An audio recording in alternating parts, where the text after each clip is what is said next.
રાજકોટ શહેરના Aji dam police station વિસ્તારમાં ગઈ તારીખ 26 ઓગસ્ટ 2026ના રોજ ભારતીય ન્યાય સંહિતાની કલમ 103(1) એટલે કે મર્ડર, 64(2)L એટલે બળાત્કાર અને 87 એટલે અપહરણ, આ કલમો હેઠળ એક ગુનો નોંધાયેલો છે.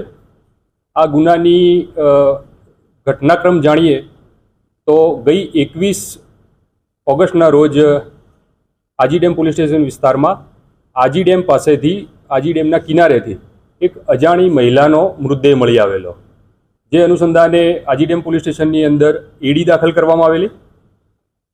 ત્યારબાદ તારીખ 22ના રોજ આ મૃતદેહનું ફોરેન્સિક પીએમ કરવામાં આવેલું અને આ મહિલા શરૂઆતમાં મેં કીધું એ પ્રમાણે અજાણી મહિલા હતી, અનઆઇડેન્ટિફાઈડ ડેડ બોડી હતી.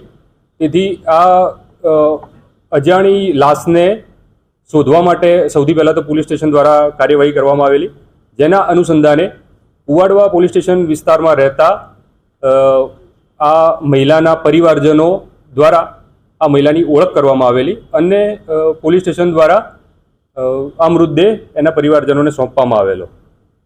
ત્યારબાદ મહિલાના પરિવારજનોને પૂછપરછ કરતા તેઓ દ્વારા 20 ઓગસ્ટના રોજ કુવાડવા પોલીસ સ્ટેશનની અંદર આ મહિલાની ગુમ નોંધ દાખલ કરવામાં આવેલી.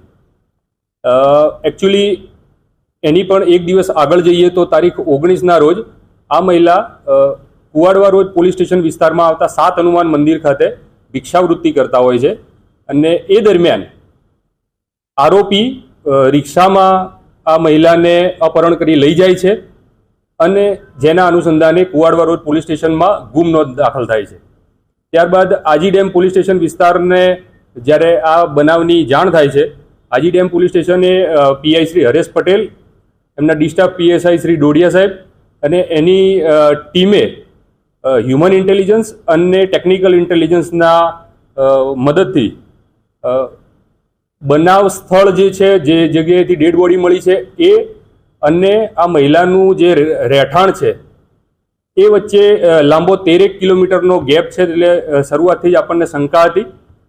તો પોલીસ દ્વારા અલગ અલગ સોર્સિસથી માહિતી મેળવી અને સીસીટીવી, ખાસ કરીને સીસીટીવીના આધારે એ પ્રસ્થાપિત થયું કે એક રિક્ષાની અંદર તારીખ 19ના રોજ આ મહિલાને બેસાડીને આરોપી અપહરણ કરી લઈ જાય છે અને આજી ડેમ પોલીસ સ્ટેશન વિસ્તારમાં આજી ડેમના કિનારે આ મહિલા સાથે બળાત્કાર કરે છે અને ત્યાં લાકડાના ધોકા મારી મહિલાનું મૃત્યુ નિપજાવે છે અને મૃત્યુ નિપજાયા બાદ આના ડેડ બોડીને કપડાં વીંટી અને ડેમના કિનારે ફેંકી અને પુરાવાનો નાશ કરવાનો પ્રયત્ન કરે છે.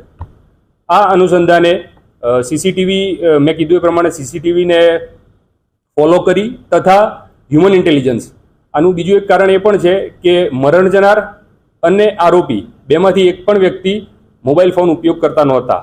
તેથી ટેકનિકલ અને હ્યુમન ઇન્ટેલિજન્સ બંનેની મદદથી આજી ડેમ પોલીસ સ્ટેશને સારી મહેનત કરી અને આરોપીને શોધી કાઢેલો છે અને એના અનુસંધાને મેં કીધું એ પ્રમાણે ગઈકાલે ગુનો દાખલ થયો છે. આરોપીનું નામ છે રમેશભાઈ બચુભાઈ વૈદુકિયા. એ મૂળ રહે કાલાવાડ જામનગરના છે અને હાલમાં એ કોઠારિયા રોડ રાજકોટ રહે છે.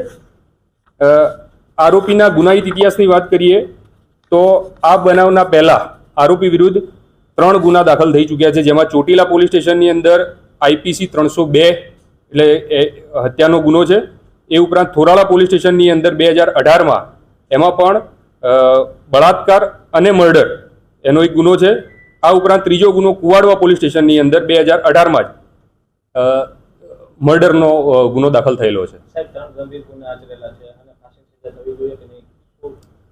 પોલીસ દ્વારા પૂરેપૂરી ઊંડાણપૂર્વકની તપાસ થશે. ટેકનિકલ સર્વેલન્સ અને ફોરેન્સિક એક્સપર્ટ્સ, મેડિકલ એક્સપર્ટ્સ અને લીગલ એક્સપર્ટ્સ, તમામ એક્સપર્ટ્સને આ તપાસની અંદર સાથે રાખી અને ઝીણવટભરી તપાસ કરી અને મોટામાં મોટી સજા થાય એ પ્રમાણેની પ્રયત્નો કરવામાં આવશે. ક્રાઇમ પેટ્રોલ જેવા કે એવું? અત્યાર સુધી તપાસમાં એવું હજુ નીકળ્યું નથી. આવી માનસિક સ્થિતિની કંઈ તપાસ કરાવો છો? હા, બિલકુલ કરવામાં આવશે. ચાર્જશીટ કેટલા સમયમાં દાખલ થશે અને કડકમાં કડક કાર્યવાહી થશે તો તમે પોલીસની શું કરશો? ચાર્જશીટ કરવામાં વહેલામાં વહેલી તકે અમે તમામ પુરાવા એકત્રિત કરીશું. ચાર્જશીટ કરવાની ઉતાવળમાં કોઈ પુરાવા એકત્ર કરવામાં કોઈ કચાશ રહી જાય એવું નહીં થવા દઈએ અને પૂરી ઝીણવટભરી મેં અગાઉ કીધું એ પ્રમાણે તપાસ કરી આનું ચાર્જશીટ કરવામાં આવશે. એ બળજબરીપૂર્વક ઉઠાઈને એને લઈ ગયો છે. જે 7 હનુમાન મંદિર છે ત્યાં આ મહિલા ભિક્ષાવૃત્તિ કરતા હોય છે ત્યાંથી લઈ જઈ અને આજી ડેમ વિસ્તારમાં ગયેલો છે.